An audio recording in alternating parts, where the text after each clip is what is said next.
кто стоял за подготовкой и продолжает готовить переворот в Дамаске? Министр внутренних дел Сирии Анас Хатаб выступил с резонансным заявлением, в котором сообщил о раскрытии заговора с целью организации государственного переворота. По его словам, попытку предприняли некие офицеры прежнего режима, не уточняя конкретных имен и сроков. Хаттаб подчеркнул, что в ближайшее время будет создан специальный департамент, задачей которого станет расследование деятельности, связанной с прошлой властью и ее сторонниками. Несмотря на громкие заявления, сирийский министр не стал указывать, когда именно была пресечена попытка переворота и кто конкретно за ней стоял. Отдельно подчеркивается, что речь идет не о действии бывшего главы государства Башара Асада лично, а о неких бывших военных, которые предположительно сохраняют влияние внутри страны. Такой подход дает возможность властям дистанцироваться от обвинений в адрес конкретных фигур, оставляя пространство для маневра. Реакция на это заявление последовала и со стороны Турции. Президент Реджеп Тайип Эрдоган в своей речи, сделанной после заседания Кабинета министров в Анкаре, заявил, что Анкара не допустит дестабилизации Сирии и не позволит реализовать проекты, направленные на ее разделение.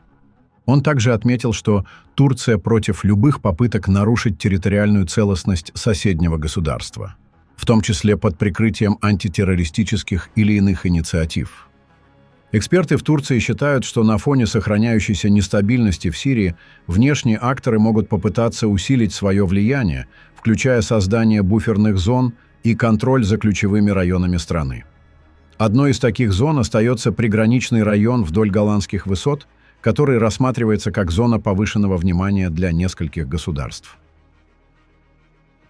По сообщениям различных источников, ВВС Израиля в последние месяцы осуществляли удары по ряду объектов на территории Сирии, указывая на угрозу со стороны вооруженных группировок и трансграничных операций.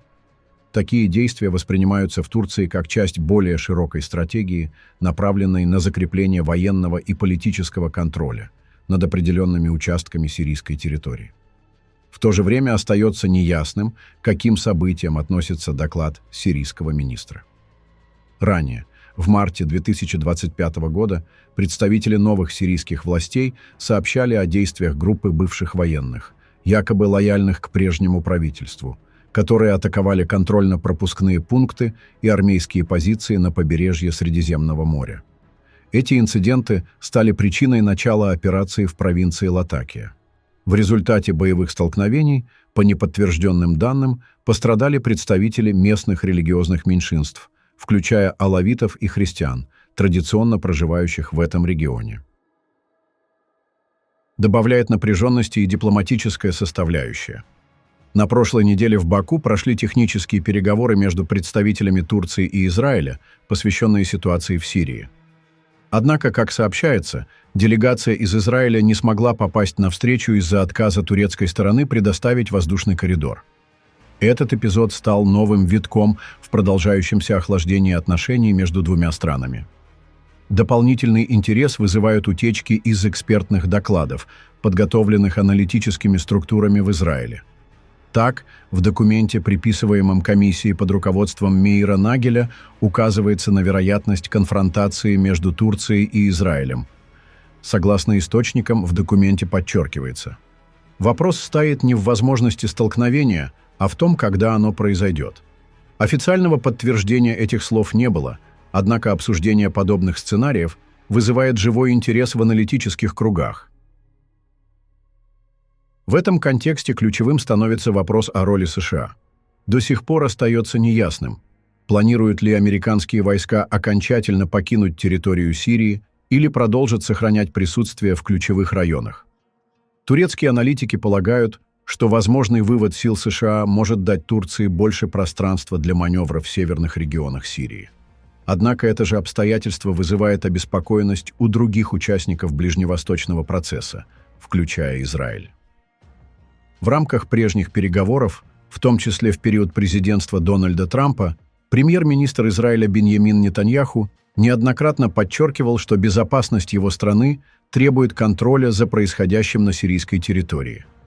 Он отмечал, что Израиль не заинтересован в эскалации, но и не допустит превращения Сирии в зону риска. При этом израильская сторона высказывала обеспокоенность усилением турецкого влияния в приграничных зонах. В то же время Турция не раз подчеркивала, что поддерживает единое и суверенное сирийское государство, при этом не готова мириться с любыми действиями, которые могут угрожать ее собственной безопасности. Турецкие политики указывают, что урегулирование сирийского конфликта возможно только путем политического диалога и с участием всех заинтересованных сторон. Таким образом, текущая ситуация в Сирии отражает сложный клубок геополитических интересов, где внутренние процессы тесно переплетаются с внешним влиянием. Заявление сирийского министра, реакция Анкары, дипломатические трения между Турцией и Израилем – все это свидетельствует о том, что регион остается одной из самых напряженных точек на мировой карте.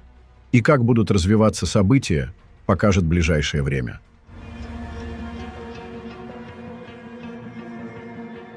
На фоне обострения ситуации на Ближнем Востоке в Турции все чаще звучат заявления, что Соединенные Штаты не заинтересованы в конфронтации с Анкарой и не будут поддерживать Израиль в случае обострения между двумя странами. Такое мнение выразил отставной полковник ВВС Турции, бывший военный атташе и член Центрального комитета турецкой партии Ватан Ихсан Сефа. Ранее премьер-министр Израиля Биньямин Нетаньяху заявил, что в случае необходимости Израиль может обратиться к США с просьбой о посредничестве в потенциальном конфликте с Турцией, особенно в контексте сирийского направления. Израильская сторона неоднократно подчеркивала, что не допустит укрепления военных формирований на юге Сирии, и в последние месяцы израильские ВВС наносили удары по инфраструктуре в этом районе. По словам представителей турецкой партии Ватан, Анкара считает недопустимым отступление перед военным давлением и призывает начать использовать военные базы, согласованные с сирийским правительством. Там подчеркивают, что любое отступление может быть воспринято как проявление слабости и привести к усилению напряженности.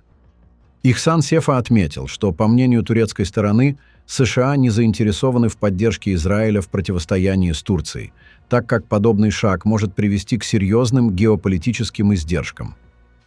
Министр иностранных дел Турции Хакан Фидан также выразил обеспокоенность в связи с действиями Израиля в Сирии, назвав их провокационными и несоответствующими задачам обеспечения безопасности. Турецкие источники сообщают, что в ночь на 3 апреля израильские ВВС нанесли удары по ряду объектов в Сирии, включая авиабазы и исследовательский центр. Некоторые аналитики в Турции полагают, что данные действия могли быть направлены в том числе на сдерживание турецкой активности в этом регионе. В декабре 2024 года, после изменений в политическом ландшафте Сирии, премьер-министр Израиля заявил, что старые договоренности о разъединении сил на Голанских высотах более не действуют. Он распорядился вернуть израильские силы на ключевые позиции. В свою очередь, министр обороны Израиля поручил подготовить военные подразделения к продолжительному пребыванию в этом районе.